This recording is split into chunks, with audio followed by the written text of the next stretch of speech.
Hello.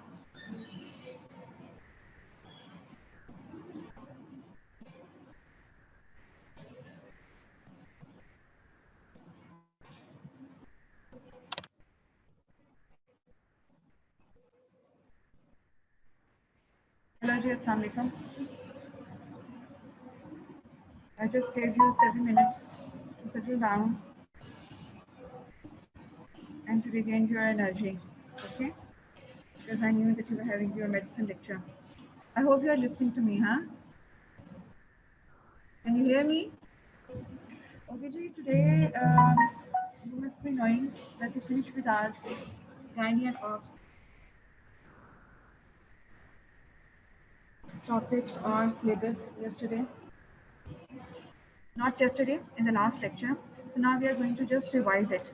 In the remaining lectures, it will be most useful to you if you just go through these lectures or topics one day before the lecture or earlier in the morning, so that you can just go through it और आपकी revision हो जाए फिर आपको ज़्यादा अच्छे तरीके से समझ आ जाए.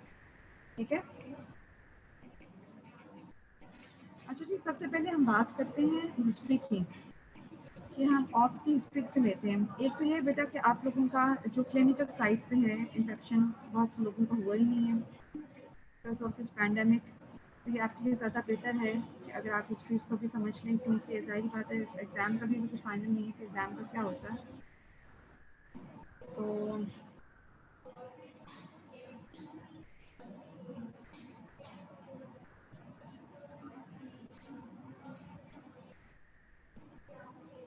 हाँ जी, अब हिस्ट्री में आप क्या क्या बेटा पॉइंट्स पूछते हैं ऑब्स्टेट्रिक्स.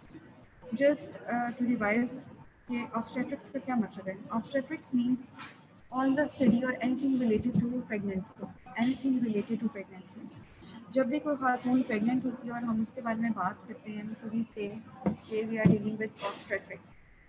वो अर्ली पार्ट ऑफ प्रेगनेंसी हो सकती है, लेटर पार्ट ऑफ प्रेगनेंसी हो सकती है, लेकिन till the 24 weeks of gestation, till the 24 weeks of gestation or WHO के accordingly till 20 weeks of gestation, तो जो प्रेगनेंसी है it's considered to be under the gynecology, apart from the obstetrics. obstetrics में ही आता, वो gynae में आता. अच्छा जी, उसमें हिस्ट्री में आप क्या क्या पूछते हैं बेटे.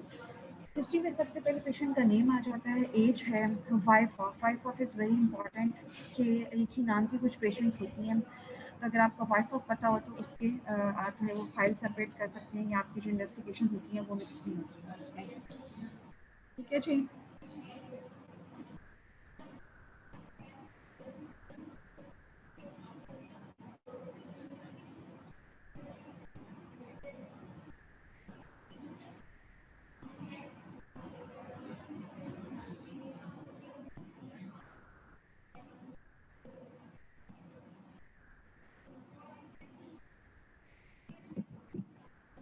फिर मोड ऑफ एडमिशन है. मोड ऑफ एडमिशन कौन सा है. इमरजेंसी से पेशेंट एडमिट हुआ है या फिर ओपीडी से एडमिट हुआ है.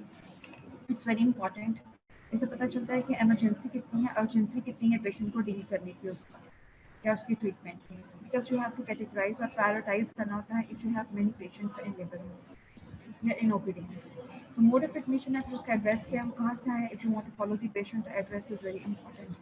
ऑब्स्टेट्रिक्स की हिस्ट्री में सबसे पहले पेशेंट का एलएमपी पूछा जाता है. That is the last menstrual period कि लास्ट पीरियड्स उसको कब आए थे. उसके अकॉर्डिंगली हम उसका ईडीडी और डीओपी कैलकुलेट करते हैं.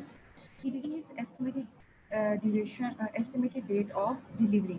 EDD is estimated date of delivery. अब estimated date of delivery आप कैसे निकालते हैं कि उसमें आप 7 days और 9 months ऐड कर लेते हैं. 9 months प्लस 7 days ऐड कर लेते हैं और ड्यूरेशन ऑफ प्रेगनेंसी जो है उसको आप वीक्स में कन्वर्ट कर देते हैं. जो आपकी लास्ट मेंस्ट्रुअल पीरियड है उससे आप डेज कैलकुलेट कर देते हैं कि आज तक कितने डेज बनते हैं और उन डेज को आप 7 पे डिवाइड करके वीक्स में कन्वर्ट कर देते हैं. That is the duration of pregnancy. अच्छा जी, अब पेशेंट आपके पास जस्ट प्रेजेंटिंग कंप्लेन के साथ आइए वो आप लिखते हैं कि this is the presenting complaint of the patient. Suppose करें कि पेशेंट जो है she comes to you for antenatal checkup के लिए आई है. तो आप ऊपर लिख देते हैं कि जो patient is now come for antenatal checkup. The pregnancy is divided into 3 trimesters. पहले 3 महीने हैं, दरमियान मंथ्स और फिर आखिरी वाले 3 मंथ्स है. जो फर्स्ट वाले 3 मंथ्स है इंक्लूडेड इन फर्स्ट ट्राइमेस्टर, फिर सेकंड ट्राइमेस्टर और फिर थर्ड ट्राइमेस्टर. फर्स्ट ट्राइमेस्टर में जो इम्पोर्टेंट बातें हिस्ट्री में जो आपने पूछनी है वो है कि जी सबसे पहले वाज दिस प्रेगनेंसी प्लान्ड और अनप्लान्ड, क्या आपने प्रेगनेंसी प्लान की थी या इट वाज अ स्पॉन्टेनियस या अनप्लान्ड प्रेगनेंसी थी, was the couple using any type of the contraception method. Secondly क्या जो है प्रेगनेंसी है इट वाज स्पॉन्टेनियस कंसेप्शन और was she taking any type of treatment for that. ये तो आपको मेरिट फॉर से ही पता चल जाता है कि जब आप पेशेंट से पूछते हैं कि उसकी शादी को कितना अर्सा हुआ है और उसकी अगर फर्स्ट प्रेगनेंसी होगी 10 साल शादी हो गई तो डेफिनेटली यू नो कि उसने कोई ट्रीटमेंट कराया है। समटाइम्स जो है स्पॉन्टेनियस प्रेगनेंसी भी हो जाती है, तो इसलिए पूछना जरूरी है। फिर उसके बाद पूछें कि जी आपने ये प्रेगनेंसी को पता कैसे चला था, how did you confirm it, how many days you were overdue when you got to know that you are pregnant और you are not having your periods, और आपने अपना प्रेगनेंसी टेस्ट कब करवाया था, घर में किया था या किसी क्लिनिक पे जाके करवाया था। Did you got yourself booked anywhere for checkup. Booking का मतलब ये है कि आप सिर्फ जाके मोहल्ले मोहल्ले से अल्ट्रासाउंड नहीं करवा रहे हैं, बल्कि उसमें ब्लड की इन्वेस्टिगेशंस भी इंक्लूडेड होती है। ब्लड इन्वेस्टिगेशंस, पेशेंट का ब्लड प्रेशर, पल्स वगैरह, और उसका कार्ड बना होना चाहिए। It means the patient is booked. तो इन्वेस्टिगेशंस वगैरह का पूछ लेते हैं। फिर पेशेंट को फर्स्ट ट्राइमेस्टर में फॉलिक एसिड देना ज़रूरी है, और फॉलिक एसिड जो है दैट इज प्रोटेक्टिव थिंग, इस वजह से है कि it protects against many neural tube defects like the hydrocephalus, spina bifida वगैरह जो है इनके अगेंस्ट प्रोटेक्ट करता है एनकेफेलिन। तो सर पूछते हैं कि जो have you been taken the folic acid supplement, और अगर ले रही हैं तो किसने आपको ये प्रिस्क्राइब किया था। फॉलिक एसिड के पूछने के बाद history of nausea and vomiting in the first trimester, was she did she consult anywhere for this vomiting if she is having, what are number of episodes कितनी हैं, और उसके लिए उसने कोई ट्रीटमेंट लिया है कि नहीं लिया, और किस तरह का ट्रीटमेंट उसने लिया है। फिर history of the fever, flu and rash है, बुखार हुआ था जिसम पे कोई रैश वगैरह हो गया था, और उसके साथ जो है वो बेटा रैश का पूछना इसलिए इम्पॉर्टेंट है कि फीवर और फ्लू तो मोर और लेस हर किसी को हो जाता है, साल में 4-5 बार हो जाता है। तो अगर उसके साथ रैश भी है तो rash is indicative of a viral infection, और जो वायरल इन्फेक्शन है that are responsible for the causation of many congenital abnormalities. जो हम टॉर्च की इन्फेक्शन की आपने बात की जब हम करते हैं ऑब्स्टेट्रिक्स में, तो इट इज़ कि टॉर्च के जो इन्फेक्शन है उसमें रुबेला भी आ जाता है, टॉक्सोप्लाज्मोसिस आता है, हर्पेस सिम्प्लेक्स के इन्फेक्शन आते हैं। These can cause a congenital abnormalities, यह चिकन पॉक्स का जो है। तो आप पूछते हैं अगर रैश है तो we do go for the anomaly scan, और पेशेंट की काउंसलिंग की जाती है कि if you are going to get any anomalies on the scan him तो we can terminate the pregnancy. तो जो कपल है उसकी ये वाली काउंसलिंग करनी बहुत ज़्यादा ज़रूरी होती है। History of the vaginal discharge, bleeding. Second trimester में आप स्टार्ट करते हैं हिस्ट्री ऑफ क्विकनिंग, कि बच्चे की मूवमेंट्स आपको कब से फील होनी शुरू हुई, तो वो मंथ लिखते हैं, can she correlate to the calendar month, और वो साल का कौन सा वाला महीना था।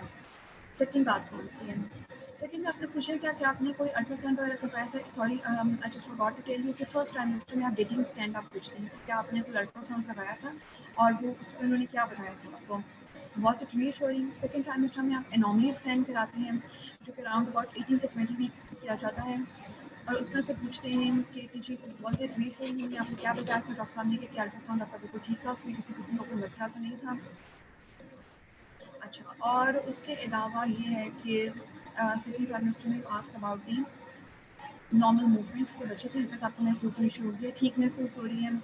History of the bleeding, discharge, और lower abdominal pain, urinary complaints के बारे में पूछते हैं कि कितनी फ्रीक्वेंसी ज़्यादा तो नहीं है, कोई इसको डिस्ट्यूरिया बर्निंग सिचुएशन नहीं है। फिर signs symptoms of anaemia, diabetes और पीआईएच के 5 सिम्टम्स आप पूछते हैं, that is the headache, blurring of vision, nausea, vomiting and epigastric pain to rule out the patient is having any signs symptoms of preeclampsia या impending eclampsia। और इसके अलावा diabetes में आप पूछ सकते हैं कि जी कौन कौन सी कॉम्प्लिकेशन हो सकते हैं अगर शी इज़ नॉन डायबिटिक, तो उसमें आप न्यूरोपैथी का पूछते हैं, टिंगलिंग एंड नमनेस के सेंसेशन है फिंगर्स में या टोज में। गैस्ट्रोपैथी का खाना ठीक से जम हो जाता है, पेट में जो फूल तो नहीं जाता है, पेट पे डिस्टेंशन तो नहीं हो जाती है खाना खाने के बाद। न्यूरोपैथी हो सकती है, उसकी बात कर लिए। रेटिनोपैथी हो सकती है कि नज़र बिल्कुल ठीक है, पिछले कुछ सालों में शुगर की वजह से नज़र कमज़ोर तो नहीं हो गई है। और नेफ्रोपैथी, पेशाब ठीक आता है, उसके साथ उसमें चर्बी तो नहीं आती है या बदबू तो नहीं आती पेशाब में से, क्योंकि जो डायबिटिक्स होते हैं उसमें प्रोटीन भी होना शुरू हो जाता है, और फिर रिपीटेड यूरिनरी ट्रैक्ट इन्फेक्शन रहते हैं। ओके, इसी तरह एनीमिया के सिम्टम्स आप पूछते हैं कि जो आपका सांस तो नहीं खराब होता, ब्रेथलेसनेस और पैल्पिटेशंस के हिस्ट्री पूछते हैं, डिस्निया, ब्रेथलेसनेस, सांस तो नहीं खराब होता है, दिल की धड़कन जोर से महसूस तो नहीं होती है, एंग्जाइटी और लॉस ऑफ एपिटाइट, और कुछ लोगों में जो है वो इसमें हेडेक की कंप्लेंट भी होती है। तो breathlessness, palpitations, headache, loss of appetite, इनके सिम्टम्स आपने पूछ लिए। थर्ड ट्राइमेस्टर में आपने 7th एंड 8th मंथ में टेटेनस की वैक्सीनेशन होती है, उसके बारे में पूछते हैं कि आपको हिपास से टीके लगे थे कोई 7th, 7वें, 8वें महीने में। टेटेनस वैक्सीनेशन जो बेसिकली इसकी जो बूस्टर डोज होती है दैट्स आफ्टर 5 years। तो इस वजह से किसी पेशेंट का जो छोटे वाला बच्चा है उसकी उम्र 2 साल है, 3 साल है, और वो कहती है कि पिछली दफ़ा मैंने हिपास से टीके लगवाए थे, तो ज़रूरी नहीं है कि आप उसको इस दफ़ा टेटेनस की वैक्सीनेशन कराएं। हमारे चूँकि मुल्क में मोस्टली ख़वातीन का पता नहीं होता कि वो कहाँ जाके डिलीवरी करवाती हैं, वो चूँकि पेरिफेरल एरियाज़ में दाइयाँ बहुत ज़्यादा हैं और लेडी हेल्थ विजिटर्स, और तो उनकी जो कंडीशंस होती हैं this are not aseptic conditions. तो जब डिलीवरी अंडर एसेप्टिक कंडीशंस नहीं होगी तो मोर और लेस में जस्ट प्रेफर के जो पेशेंट है अगर उसको एक एक्स्ट्रा डोज टेटेनस की लग भी जाती है तो it doesn't do any harm to the patient और द बेबी। तो आप उसको 7th और 8th मंथ में एक डोज दे देते हैं टेटेनस की वैक्सीनेशन की।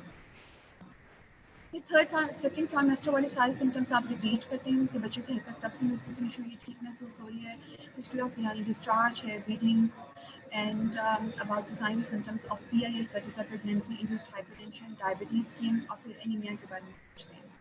ये तो होगी जब कि ऑब्स्टेट्रिक्स की हिस्ट्री है पूरी आपने डिटेल इसी तरह लेनी होती है। आप अपने उसमें बुक में या किसी कॉपी में पॉइंट्स लिख लें इसके, ताकि आपने जब भी एग्जाम में ऑब्स्टेट्रिक्स की हिस्ट्री लेनी हो तो आपको ये पॉइंट्स याद होने चाहिए। गायनोलॉजिकल हिस्ट्री जो होती है वो मिनार्की कब हुई थी, पीरियड्स कब आने शुरू हुए थे, how many days she bleeds, और फिर ब्लीडिंग फ्री डेज कितने होते हैं, उससे आपके उसके साइकिल की रेगुलरिटी का पता चल जाता है।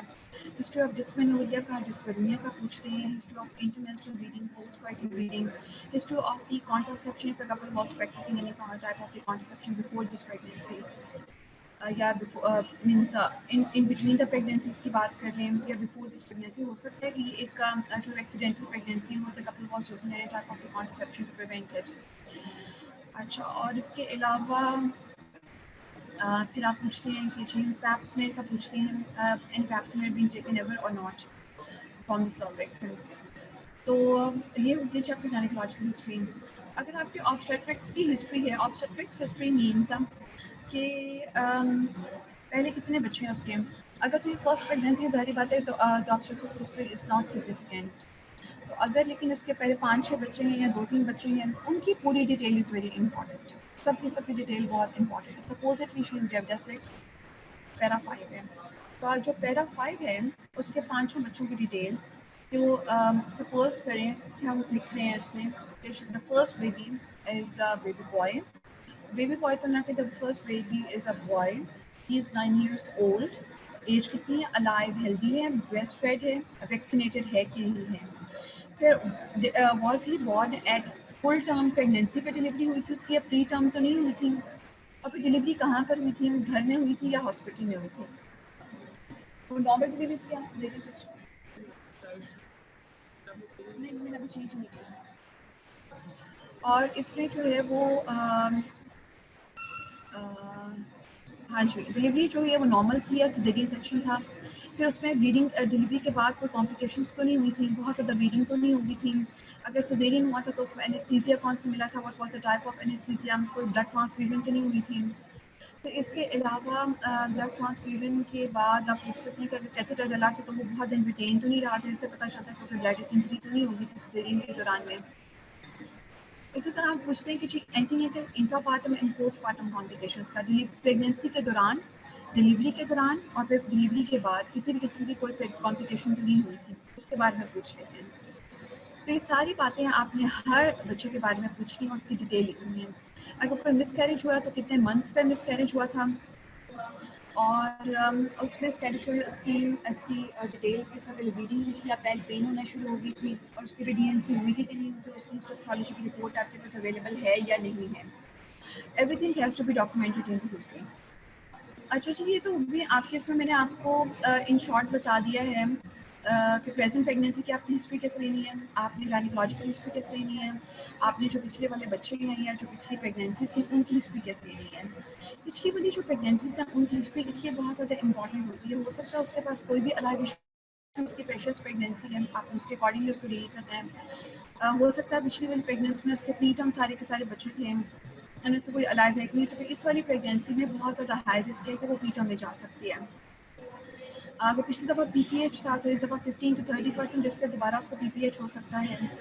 और इस तरह की सारी कॉम्प्लिकेशंस, एब्रप्शन थी कि नहीं थी, PRH है, डायबिटीज़ है, उसकी एनीमिक हिस्ट्री है, ये सारी अपने जो कॉम्प्लिकेशंस हैं उनके बारे में पूछ लेना है। Now next go to the examination of the obstetric patient कि आपने एग्जामिनेशन किस तरह से करनी है उसकी और क्या क्या पॉइंट्स इसमें इंपॉर्टेंट है।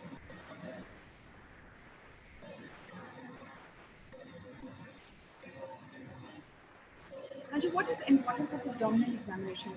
Why we are so much concerned in the obstetric patients regarding the abdominal examination of the patient? We monitor the progress of pregnancy and fetal growth and check the fetal lie and presentation, auscultate fetal heart sounds. So हम तीन चीज़ें basically what we are concerned with, we are concerned with three things, जो basic things हैं कि we monitor the pregnancy, क्या जो बच्चा है वो सही ग्रो कर रहा है, उसकी ग्रोथ ठीक हो रही है, प्रेगनेंसी ठीक जा रही है कि नहीं जा रही है। The duration of the pregnancy should correspond to the abdominal examination में वीक्स के साथ कॉरस्पॉन्ड करना चाहिए, ठीक है।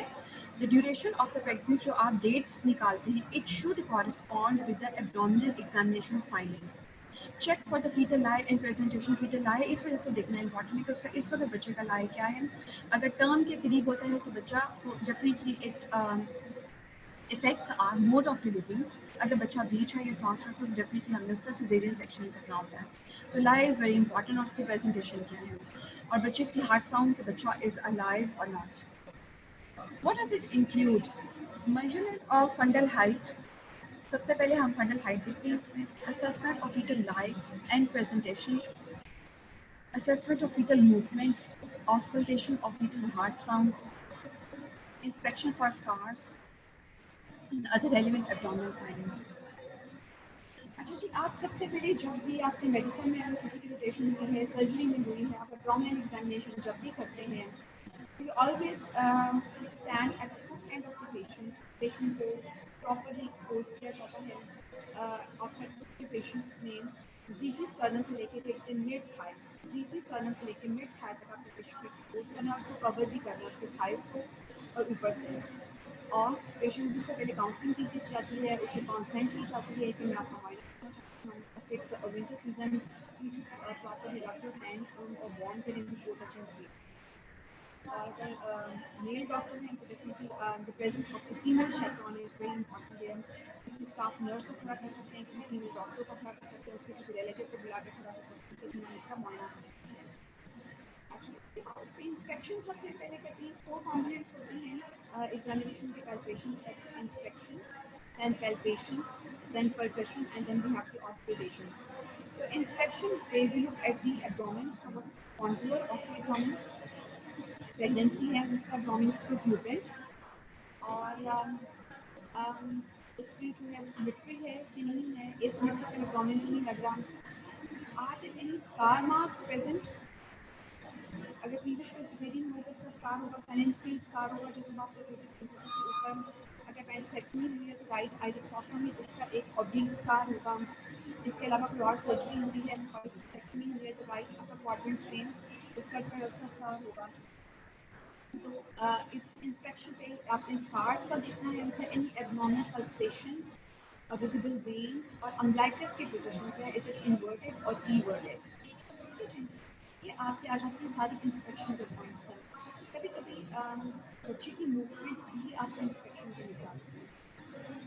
तो आप लोग क्या क्या उसमें देखते होते हैं, एक तो फंडल हाइट दिखती है, विजुअल इंस्पेक्शन के फंडल हाइट कितनी है।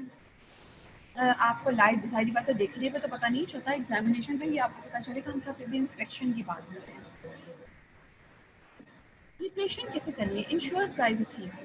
मैंने अभी कहा कि if she is a female doctor फिर तो ठीक है, और इफ़ अ मेल डॉक्टर है तो the presence of a female doctor उनको अपने पास खड़ा करे, या फीमेल शेफरॉन होनी चाहिए। उसमें रिलेटिव भी हो सकती है, इसलिए फीमेल स्टाफ को भी वो खड़ा कर सकते हैं अपने पास एग्जामिनेशन के, so that the patient is comfortable. Examination room should be well lit and airy. Woman is asked to empty her bladder. ठीक है, अगर वो ब्लैडर एम्प्टी नहीं करती तो उसमें थोड़ी सी डिस्पैरिटी आती है आपके एग्जामिनेशन पे। ब्लैडर की फुलनेस की वजह से जो फंडल हाइट है वो ज़्यादा हो सकती है, एंड यू कैन उसको आप यू कैन बी मिस्टेकन कि जो फंडल हाइट है वो ज़्यादा है और ड्यूरेशन ऑफ प्रेगनेंसी कम है, तो ये लार्ज फॉर डेट्स क्यों है। Explain the women about the procedure and process, कि हम क्या करेंगे, किस तरह से मुआयना करेंगे। To make her comfortable keep talking to her. She lies supine with legs partially flexed, stand on her right side. ठीक है जी, patient should be on her supine. और कुछ लोग कहते हैं कि बल्कि बहुत ज़्यादा जो usually the inspection should be done कि उसमें जो एक ब्लॉक है it should be placed under the left बटक of the patient, ताकि थोड़ा सा 15 से 30 डिग्री का टिल्ट हो to avoid the compression of the inferior vena cava, क्योंकि जो इंफीरियर वेना केवा है उससे वीनस रिटर्न कम हो जाता है और फिर उससे कार्डियक आउटपुट पे इफेक्ट पड़ता है। तो सुपाइन हो उसको आपने थोड़ा सा टिल्ट करना है विद ब्लॉक, आप कोई भी ले सकते हैं, और लेग्स पार्शियली फ्लेक्स्ड होंगी। Stand on the right side, whenever you do the examination you should always stand on the right side of the patient। अच्छा बेटे, आप बहुत बड़ी गलती करते हैं, मैंने बहुत दफ़ा आप लोगों की ऑस्पीज भी ली हैं, तो आके खड़े हो जाते हैं जी लेफ्ट साइड पे, आप मुआयना शुरू होने लगा मरीज़ का। सबसे पहले तो ये इंश्योर करें कि you are on the right side of the patient. अच्छा, फिर समझ नहीं आ रही होती है, अपना अपने राइट और लेफ्ट देखना शुरू कर देती हैं कि मेरा सीधा बाजू कौन सा, मरीज़ का सीधा बाजू कौन सा है। आपने अपने राइट साइड पे खड़े नहीं होना बेटे, मरीज़ के राइट साइड पे खड़ा होना, ठीक है। उसके बाद palpate the uterus with warm hands. अभी हमने बात की है कि it's a winter season to have to rub your hands, और प्रॉपरली जो है ताकि पेशेंट जो है वो अनकंफर्टेबल ना हो। सिग्निफिकेंस ऑफ फंडल हाइट क्या है? Indicates duration of pregnancy. ठीक है जी, फंडल हाइट से हमें क्या पता चलता है? एक तो पता चलता है कि what is the duration of pregnancy क्या है, फीटल ग्रोथ कैसी हो रही है। हर दफ़ा जो हमारे पास आएगी 1 मंथ के बाद आ रही है, 2 वीक्स के बाद आ रही है, या वीकली आ रही है एग्जामिनेशन के लिए, तो इट्स वेरी इंपॉर्टेंट कि आप उसको कोरिलेट करें ड्यूरेशन ऑफ प्रेगनेंसी के साथ, और फिर देखें कि फीटल ग्रोथ ठीक हो रही है, कोई डिस्पैरिटी तो नहीं आ रही, any abnormality in the pregnancy.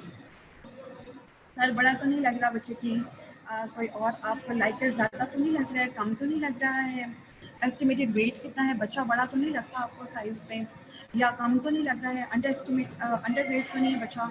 आप ये क्लिनिकल एक्सपीरियंस से आपको चीज़ें आती हैं, तो आप ये नहीं कह सकते कि हम पहली दफ़ा पेशेंट का मुआयना करेंगे तो हमें ये चीज़ें पता चलनी चाहिए। It's not possible for you people to find out all these things on just single inspection of a patient या single examination of a patient. It comes with experience. लेकिन ये चीज़ें आप देख सकते हैं। Assessment of the fundal height. किस तरह करते हैं? सबसे पहले keep the ulnar border of the left hand on women's abdomen parallel to pubic symphysis. जिस तरह कि आपको पिक्चर में नजर आ रहा है, ठीक है। तो keep the ulnar border curved hand से आप शुरू करते हैं from the ziphy sternum. You start from the ziphy sternum and then you start coming down from the ziphy sternum step by step. और आप वहाँ पे फील करते हैं कि where you feel the fundus, आपको एक हार्ड सा ग्लोबुलर सा पार्ट फील होता है। You start coming down from the ziphy sternum और वहाँ पे फील करते हैं कि आपको फंडस कहाँ फील हो रहा है। जहाँ पे आपको फंडस फील हो रहा है वहाँ पे अपने अपना हाथ जो है वो फिक्स कर देना है, और वहाँ से लेके नीचे से आप हाथ से पैल्पेट करते हैं where's of pubic symphysis, inch tape से प्यूबिक सिम्फिसिस से लेकर जहाँ पे आपका हाथ है वहाँ तक उसको मार्क कर लें और उसको मेजर करें कि व्हाट इज द हाइट कितनी है सेंटीमीटर्स, ठीक है। ऑलवेज इन सेंटीमीटर, सेंटीमीटर्स में कितने सेंटीमीटर्स बनते हैं। यूजुअली हमारे पास 2 मेथड होते हैं एब्डोमिनल एग्जामिनेशन में वीक्स को या ड्यूरेशन ऑफ प्रेगनेंसी को फाइंड आउट करने के। बेटे प्लीज़ ये बात गौर से सुन लें कि ड्यूरेशन ऑफ प्रेगनेंसी को फाइंड आउट करने के एब्डोमिनल एग्जामिनेशन के 2 तरीके हैं। एक तो जो मैनुअल मेथड है कि आप उसे हाथ से देख लेते हैं। From the pubic symphysis till the lower border of the umbilicus is 20 weeks. From the pubic symphysis till the lower border of the umbilicus is 20 weeks और upper border of umbilicus पे 22 weeks बनती हैं। इससे ऊपर each finger is equal to 2 weeks.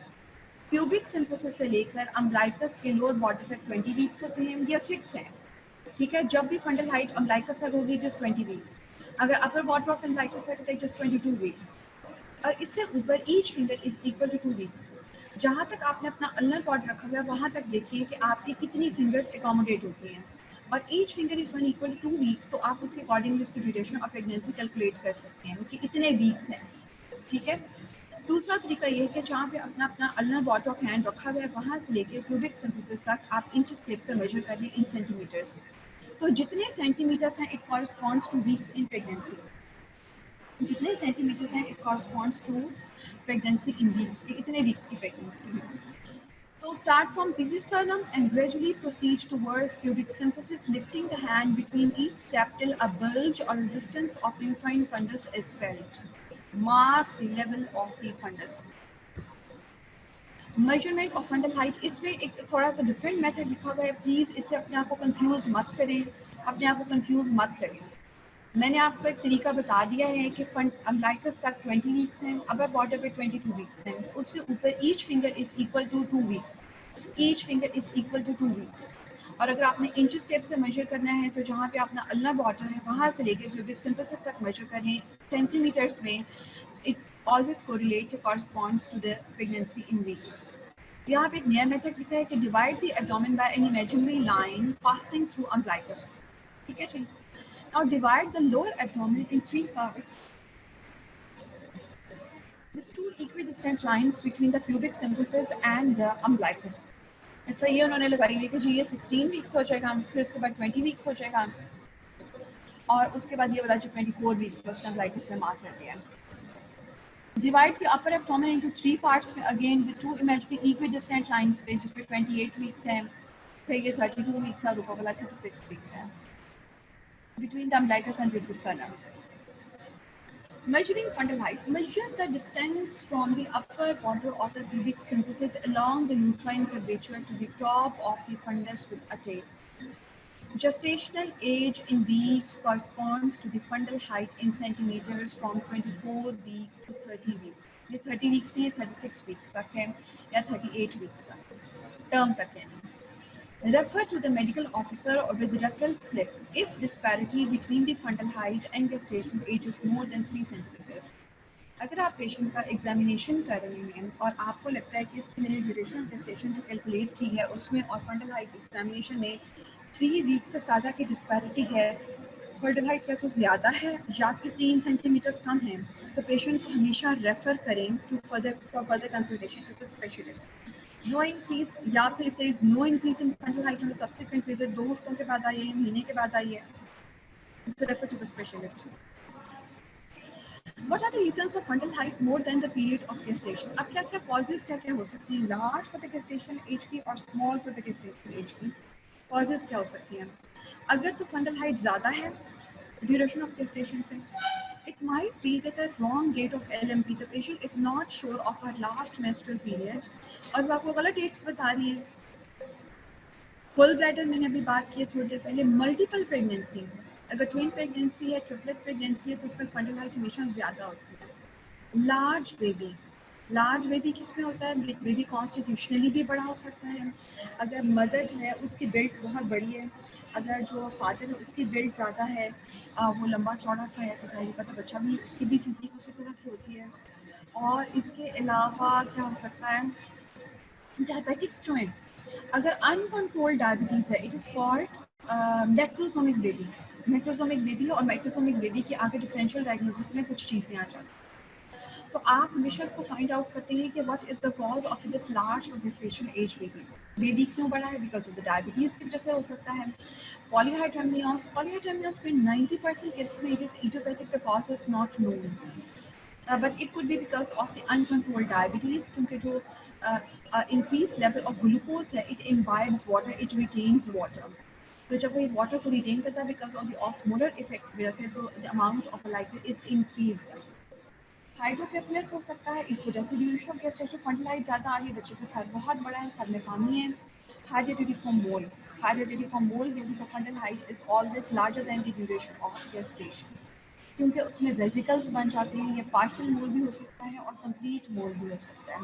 Partial mole में the fetus is there but some the partial number of the protoplastic tissue it is converted into the vesicles, और जो complete mole होता है उसके अंदर the whole of that placental tissue is converted into the vesicular structure में convert हो जाता है, जिसको हम complete hydrated mole कहते हैं। Now, what are the reasons of fundal height less than the duration of gestation? अगर आपने PA किया है, abdominal examination किया है और उस पर आपको fundal height कम लग रही है duration of gestation, तो उसकी वजह एक वही है कि हो सकता है पेशेंट ने आपको जो है वो रॉन्ग डेट्स बताई हैं। डेट्स जो हैं वो उसकी कुछ और हैं, वो आपको कम बता रही है, जिस वजह से आपकी जो ड्यूरेशन ऑफ प्रेगनेंसी है वो कम निकल रही है, लेकिन फंडल हाइट उसकी अप्रोप्रिएट है। तो आप उसको हमेशा अल्ट्रासाउंड से कंफर्म करते हैं। इंट्रायूट्राइन ग्रोथ रिस्ट्रिक्शन हो सकती है, बच्चा छोटा है उसकी ग्रोथ नहीं हो रही बिकॉज ऑफ द PIH हो सकता है, बिकॉज ऑफ इडियोपैथिक कॉजेज हो सकते हैं, मिस्ड एबॉर्शन हो सकता है। मिस्ड एबॉर्शन में भी बच्चे की फंडल हाइट जो इंक्रीज नहीं होती है क्योंकि मदर को पता नहीं चलता। और मैंने आपको बताया कि फर्स्ट जो है बच्चे की मूवमेंट्स शुरू होती है, माँ फील करना शुरू करती है from the 18 weeks of gestation से।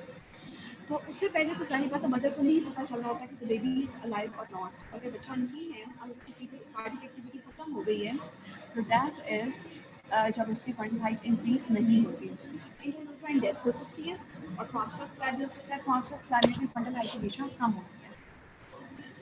बेटा ये आपके दोनों क्वेश्चन आते हैं, आपको पता होना चाहिए।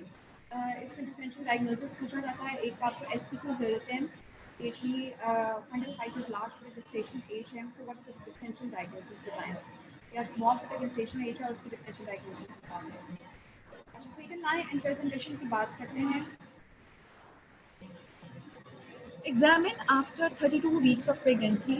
After this period, the lie usually remains the same till delivery.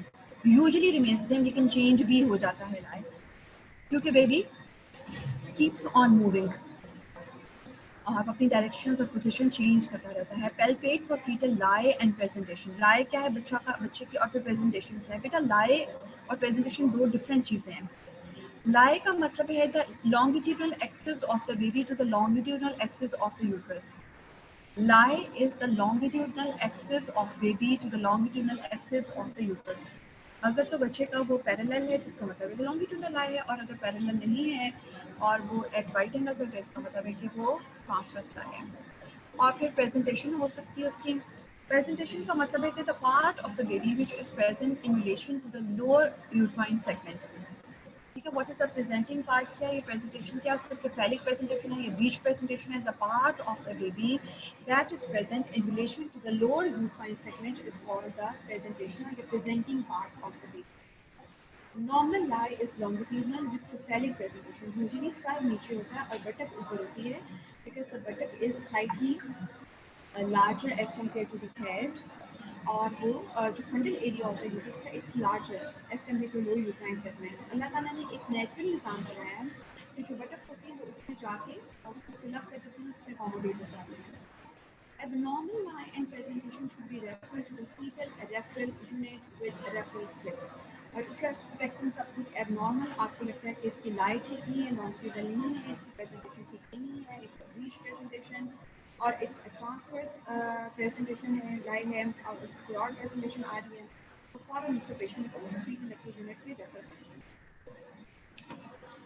बच्चे को कैसे देखना है, बच्चे की एग्जामिनेशन पे कैसे आपने चेक करना है कि बच्चे का लाई क्या है, उसकी प्रेजेंटेशन क्या है और उसके फीटल हार्ट कैसे ऑब्जर्व करने हैं। हमारे पास एक 4 ग्रिप्स हैं, आपके बुक्स में लीपोल्ड्स मैनूवर्स लिखे हुए हैं। लीपोल्ड्स मैनूवर्स में भी 4 ग्रिप्स हैं। एक फंडल ग्रिप होती है, एक लेटरल ग्रिप होती है, फिर उसमें एक पेल्विक ग्रिप है, सुपरफिशियल पेल्विक ग्रिप है और डीप पेल्विक ग्रिप है। Let's talk about it in detail. फंडल palpation कहते हैं या फंडल ग्रिप करते हैं। फंडल ग्रिप या फंडल पैल्पेशन का मकसद ये है कि to find out which part of the baby is in the fundal region of the uterus. The reason of the fundal grip is to find out which part of the baby is present in the fundal region of the uterus. ठीक है, ताकि आपको पता चले अगर बटक ऊपर है तो उसका मतलब है सर नीचे होगा, अगर सर ऊपर है, अगर बटक सॉफ्ट सा एक स्मूथ पार्ट आपको फील होता है, और जब हेड होता है ऊपर की तरफ तो उसमें आपको एक हार्ड ग्लोबुलर सी फीलिंग होती है, hard globular feeling. This is the lateral palpation or lateral grip. The purpose of the lateral grip is to find out where is the back of the baby lying. किस side पे बच्चे की back है। हम इतने ज़्यादा और किस तरह जो नोबी एरियाज हैं, अगर तो जिस तरह बिल्कुल स्मूथ सा पार्ट है और स्मूथ एरिया है that is the back of the baby, और जिस तरफ नोबी एरिया है दैट इज द बच्चे के लिम्स होते हैं वहाँ पे। बैक को फाइंड आउट करना इसलिए इम्पॉर्टेंट है because we have to auscultate the fetal heart sound from the side where the back lies. जिस तरह बच्चे की बैक होती है उस तरफ उसकी फीटल हार्ट साउंड और ऑस्टिकेट करते हैं। वो तो मैं आपको बताऊंगी कि कौन सा बेस्ट एरिया है फीटल हार्ट साउंड को ऑस्टिकेट करने। First, pelvic grip या superficial pelvic grip. It helps to determine whether head or breech is presenting at pelvic brim. आपकी जो मिडिल वाली फिंगर है और thumb, middle finger or thumb of the right hand is used to palpate just above the pubic symphysis which part of the baby is present just above the pubic symphysis or in the lower uterine segment. वही बात आपको बताऊंगी कि अगर hard globular part है तो it is head है, और अगर सॉफ्ट सा पार्ट है तो इसका मतलब है कि वो बीच है। और फिर दूसरी चीज़ आप इसमें क्या देख सकते हैं, whether the presenting part is engaged और फिक्स्ड और नॉट। अगर पूरे का पूरा पार्ट आपका जो है हेड हाथ में आ जाता है, आपको पूरा फील हो रहा है मूव करता हुआ, इसका मतलब है कि हेड भी इंगेज नहीं हुआ है, it is free. It is 5x5 palpable, it is 5x5 palpable. आप बुक्स को गो थ्रू करेंगे, आप उसमें पता चलेगा कि जब हम हेड को पैल्पेट करते हैं तो we divide the head of the baby. ये आर्बिट्रेरी लाइन्स है, आर्बिट्रेरी डिवीजन है, it's just a division in your head, in your mind. आप अपने दिमाग में उसको 5 एरियाज में डिवाइड कर देते हैं कि मुझे अगर बेबी के 5 पार्ट्स में मैं डिवाइड करूँ तो how many parts of the baby are palpable above the pubic symphysis। अगर तो पूरे के पूरा हेड आपको फील हो रहा है तो इट इज 5x5 पैल्पेबल। अगर 4 पार्ट्स आपका मतलब ख्याल है कि फील हो रही है तो इट इज 4x5 पैल्पेबल। अगर 3 पार्ट्स फील हो रहे हैं हेड के तो इट इज 3x5 पैल्पेबल। अगर 2 पार्ट्स हेड के फील हो रही हैं 5 में से तो इसका मतलब है 2x5 पैल्पेबल। अगर 1 पार्ट फील हो रहा है इसका मतलब है 1x5 पैल्पेबल। आमतौर पर if the head is engaged, engage का मतलब है the head has entered into the pelvic cavity, the head has entered into the pelvis में enter हो चुका है, it has entered through the pelvic brim। और अब हेड जो है उसका सिर्फ 2x5 पोर्शन उधर पैल्पेबल रहेंगे। अगर 2x5 या 1x5 पैल्पेबल है अबव द pubic symphysis तो इसका मतलब ये है कि the head is engaged, the head has the most of the part of the baby of the head of the baby has entered into the pelvic brim। Second pelvic grip है जिसको हम deep pelvic grip भी कहते हैं। You put both of your hands like this, जिस तरह से अभी पिक्चर में दिखाया हुआ है, just above the pubic symphysis, और आप इन दोनों हैंड्स को नीचे की तरफ मूव करते हैं and you try to move your fingers between the head of the baby and the pubic symphysis, उनको पोक करने की कोशिश करते हैं। इफ द लेफ्ट हैंड आपका जो है वो नीचे चला जाता है as compare to the right hand, अगर आपका लेफ्ट हैंड नीचे चला जाता है as compare to the right hand, या एक राइट हैंड नीचे चला जाता है, इसका मतलब है कि हेड फ्लेक्स है। अगर दोनों हाथ एक ही पोजीशन पे रहते हैं तो इसका मतलब है कि हेड जो है वो फ्लेक्स नहीं है। और अगर ऑपोजिट वाला हाथ नीचे ज़्यादा चला जाता है इसका मतलब है कि हेड जो है वो डीप फ्लेक्स है। और जब हेड फ्लेक्स नहीं होता या डीप फ्लेक्स होता है तो उसमें बच्चे की नॉर्मल डिलीवरी बहुत ज़्यादा मुश्किल हो जाती है या फिर इम्पॉसिबल हो जाती है। तो सेकंड ग्रिप क्या करती है, deep pelvic grip, it helps to know the degree of flexion of the head, कि बच्चे हेड कितना फ्लेक्स है, so that we can determine कि whether we are going to give a trial of the normal vaginal delivery to this patient or not। ठीक है, whether we are going to give a trial of the normal vaginal delivery to this patient or not। Now fetal movements हमने बात की थी कि अनॉर्मल जो patient है एक प्राइमरी कैविटा को आमतौर पर 18 से 20 वीक्स में fetal movements फील होती है जो का 5th month of gestation। और पेशेंट से जब आप हिस्ट्री और हमेशा पूछते हैं can you correlate with the calendar month, क्या अगर उसको डेट्स याद नहीं है तो आप पूछते हैं कि आपके बच्चे को लगभग साल के कौन से महीने में मेंस्ट्रुएशन शुरू हुई थी, जनवरी फरवरी मार्च में से कौन सा महीना था, सॉरी। तो इसका आप उससे डिटरमिन कर सकते हैं कि अगर ये 5th month ऑफ गेस्टेशन है तो उसकी बफर ड्यूरेशन प्रेगनेंसी। ठीक है जी। और जो मल्टी कैविटास होती हैं, मल्टी कैविटास में मोर देन 1 किड है, तो they usually start feeling the fetal movements before the 18 weeks of gestation, और मोस्ट कभी कभी कभी उनको 16 वीक्स पे भी बच्चे के मूवमेंट्स फील होना शुरू हो जाते हैं। Normally a mother should feel 10 to 12 movements in a day, 10 to 12 movements in a day। अगर 10 to 12 मूवमेंट से कम है, इट इज एबनॉर्मल। अगर 1 से 1.5 घंटे तक मूवमेंट, तो माँ को भी अश्योर करें कि the baby also has sleeping episode. जिस तरह हम सो जाते हैं, इस तरह बच्चा भी बीच में रेस्ट करता है और वो सो जाता है। लेकिन अगर 45 मिनट 1.5 आवर से ज़्यादा है एक्सीड करें, देन इट इज़ वरीसम और उसको इवेल्युएट करने की ज़रूरत है।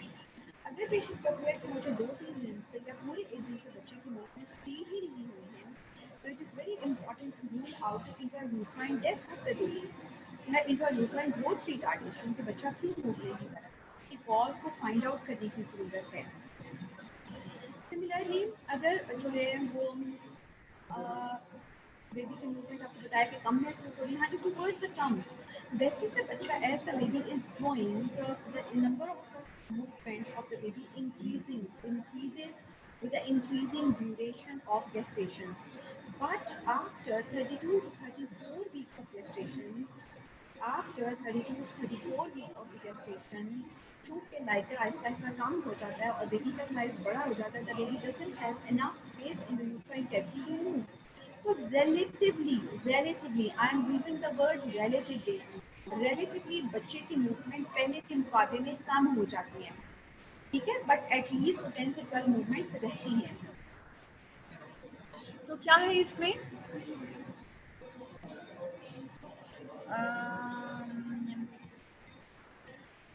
कि इसमें आप जो बेबी की मूवमेंट्स हैं,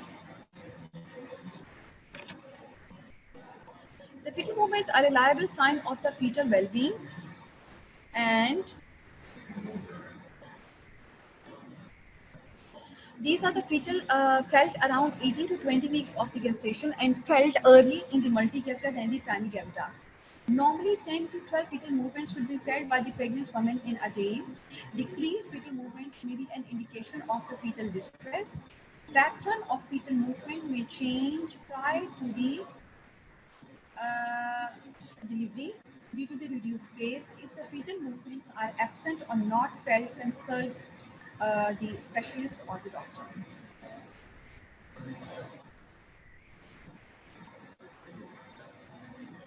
उसके बाद है fetal heart sound and rate.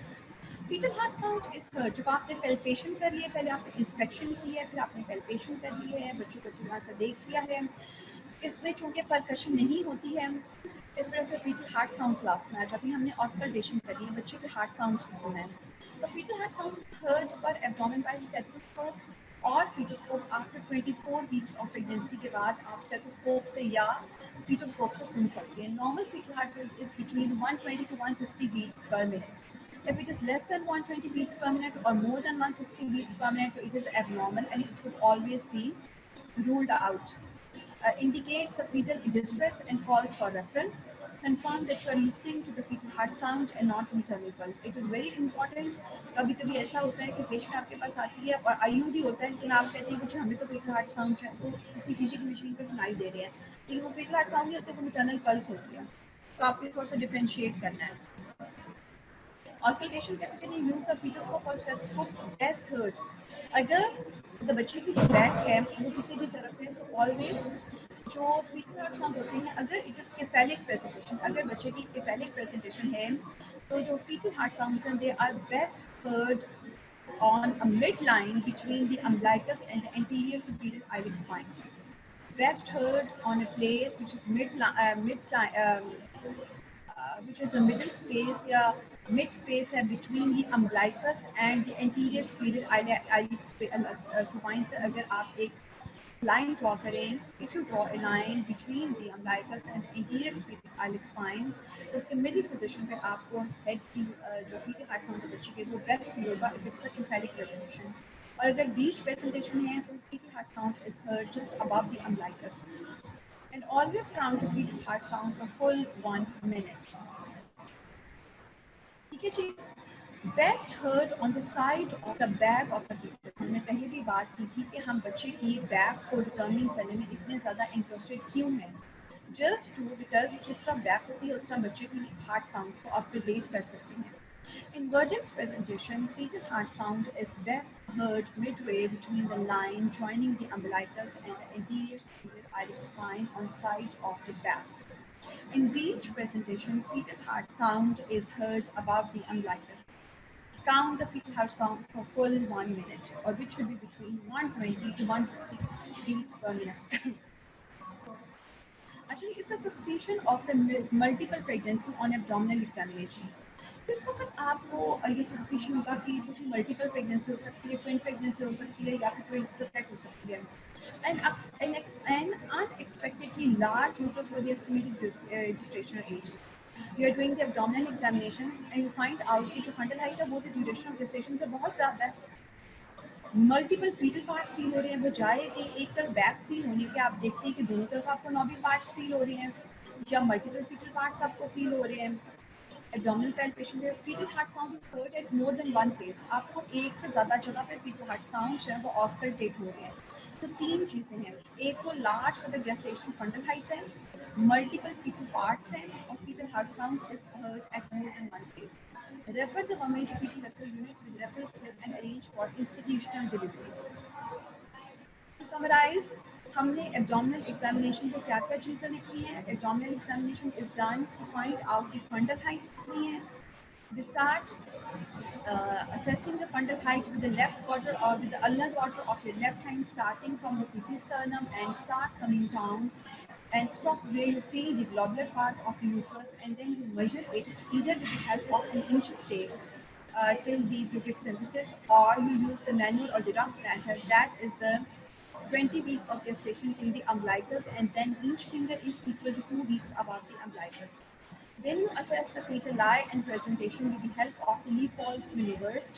You find out where is the fundal gap, which part of the baby is lying in the fundal area, where is the back of the baby lying, what is the what is present, which part of the baby is present in the low uterine segment, and then in the last degree of flexion of the head of the baby.